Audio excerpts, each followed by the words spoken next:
सुप्रभात। आज का टॉपिक सौ उत्प्रेरण। ओके,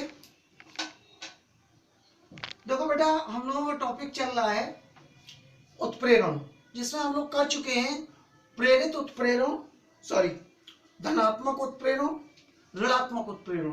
धनात्मक हम लोगों ने ऐसा पढ़ा कि धनात्मक उत्प्रेरण में कि कोई एक ऐसा पदार्थ जो अपनी उपस्थिति से किसी रासायनिक क्रिया के वेग को बढ़ा देता है।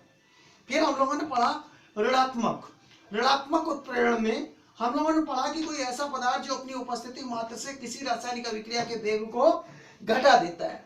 अब हम लोग पढ़ने वाले हैं स्व उत्प्रेरण। जैसे ऑटो लिखा ना, ऑटो कैटालिसिस, ऑटोमेटिक का फंक्शन तो समझते होगे ना। ऑटोमेटिक कोई वर्क हो जाता है, घर में इन्वर्टर होता है, लाइट चली जाती है, अपने आप चालू हो जाता है, फिर लाइट आ जाती, लाइट चालू हो जाती, ठीक है। उसी तरीके से अब की बार क्या होता है कि हम रिएक्शन में कोई भी पदार्थ एज ए कैटलिस्ट बाहर से नहीं मिलाएंगे। फिर क्या करेंगे कि रिएक्शन में ही कोई ना कोई ऐसा पदार्थ बन जाता है कि पहले तो रिएक्शन सिम मतलब स्लो धीमी धीमी चलती है, और फिर कोई एक ऐसा उसमें क्रियाफल बनता है, वो हमारी अभिक्रिया के वेग को बढ़ा देता है। तो हम उसको क्या कह देते हैं, हम उसको कह देते हैं ऑटो कैटालिस्ट। और ऐसी जो रिएक्शन है वो कहलाती है ऑटो कैटालिसिस। तो नोट करिए, जब किसी रासायनिक अभिक्रिया में बना हुआ कोई क्रियाफल ही उत्प्रेरक का कार्य, जब किसी रासायनिक क्रिया में बना हुआ कोई क्रियाफल ही उत्प्रेरक का कार्य करने लगता है, तो ऐसा पदार्थ स्व उत्प्रेरक कहलाता है तथा यह क्रिया स्व उत्प्रेरण क्रिया कहलाती है। उदाहरण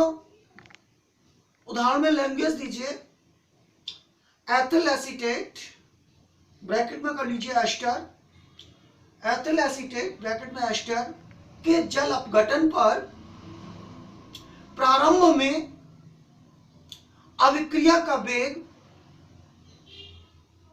धीमा होता है, किंतु अभिक्रिया में जैसे ही एसिटिक एसिड एसिटिक एसिड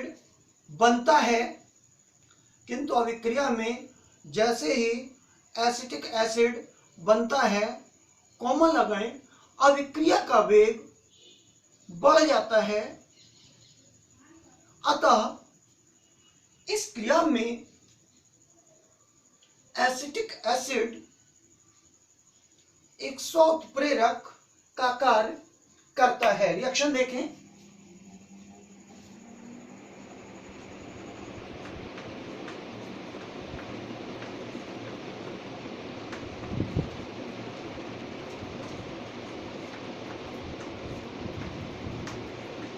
ये एस्टर है जिसका नाम है एथिल एसीटेट।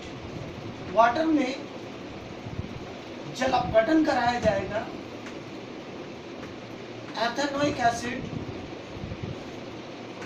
Plus ethanol. पहले रिएक्शन स्लो चलती है, फिर जैसे ही एसिटिक एसिड बनता है तो ये रिएक्शन तेज हो जाती है। इसको हम नाम देंगे ऑटो कैटालिस्ट, राइट। अब लिख लीजिए अगली हेडिंग, फोर्थ टाइप, प्रेरित उत्प्रेरण।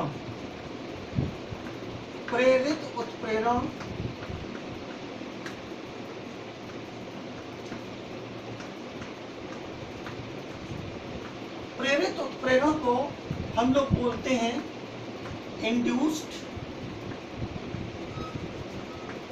कैटालिसिस।